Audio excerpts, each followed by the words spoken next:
The Forest Jobs and Recreation Act is an incredibly popular bill, getting more supporters by the day.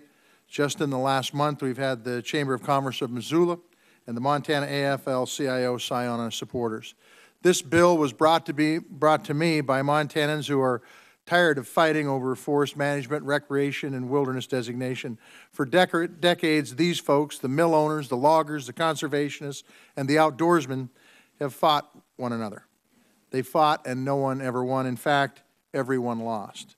So a few years ago, a few brave Montanans decided to sit at the same table. Anyone willing to negotiate was welcome. And working together, they literally and figuratively mapped their common ground. I am very, very proud to support their effort. This is not a bill made by Democrats or Republicans. This is a bill made by Democrats and Republicans. This bill sets aside entrenched positions and bitter feelings that have crippled Montana for decades. Montanans put down their fists and, with great humility, work together to create something big for my state. It will put people to work in the woods. It will make our forests healthier and more resilient to fire. It will protect our finest hunting and fishing lands. Everyone gave a little and will get a lot. It deserves a vote, it deserves to pass, and it deserves to be signed into law. Mr. Sherman, from what I've heard in your testimony, from the Secretary's letter that I talked about in my opening statement, from the Secretary's visit to Montana last year, would it be fair to say that the USDA is supportive of my effort and Senate Bill 268, the Forest Jobs and Recreation Act? Senator, we're very supportive of the concepts and the goals in this bill. We are excited about moving forward on a number of these projects, as we are doing. A lot of the work that we're doing in 2011, 2012 is in the spirit of what you're talking about in this legislation. And we want to continue to complete our work with you on these few remaining issues that there are. My name is Sherm Anderson, and I'm accompanied by my wife, Bonnie, who is here today with me. And we live in a small town in Deer Lodge, Montana, located in southwestern Montana. We own and operate a small family business of logging and sawmilling. All of our family members are involved in the business, along with 350 direct and contracting jobs. Our survival will depend on a more reliable supply of timber from our national forests. We see this as a win-win for all Americans who believe in the wise use of our national forests.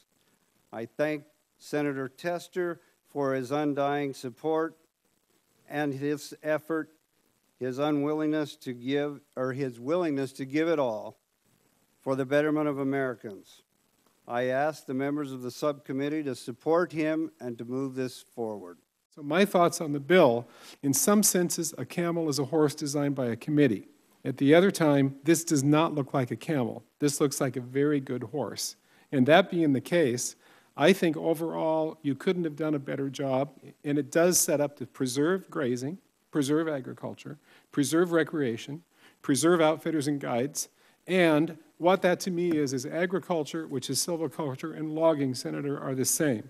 It is 5 letters that everyone forgets. It is the practice, the process, the procedure, the science, and the art of producing something, whether it's a substance, a food, a fiber, a piece of wood, for use by society and people. And the problem is, the guys who can drop a tree on a stake 70 foot away are quickly fallen by the wayside, because that culture, that ability is quickly going. The people who can rope a cow are quickly becoming fewer in numbers.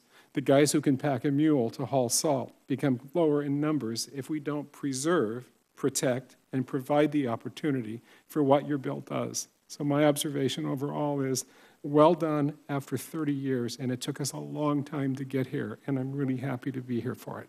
We're happy to have you here. One more question for you, Mr. Condon. There have been a number of accusations this bill was formed in secret. Some will even claim that this hearing is not public. Can you talk about the transparency this bill has experienced in Montana, the inclusion of suggestions and even by the folks who oppose it? Yes. Number one, there were a number of meetings locally, et cetera. County commissioners, city officials attended them, MWA, et cetera. People all attended them and did drafts and comments early on. It was public. When the first drafts were done a year and a half ago, I did comment on them. And frankly, your staff and you did listen. You made the changes we requested, like save grazing, save water rights, make an effort, unload some lands from Narepa, et cetera, that need to be released for public use now, et cetera. So it has been an open policy, an open thing. And what I tell a lot of those people who are complaining is very simply this. There's a ball game. If you're going to play, bring a team. And if you don't show up, don't be surprised at the end score. And all the people I know of who complained and said, this is private, this is not public, that you did this through back doors, I ask every one of them, show me your comments on the first draft, and guess what I got back from every person? Nothing, because they made no comments, Senator.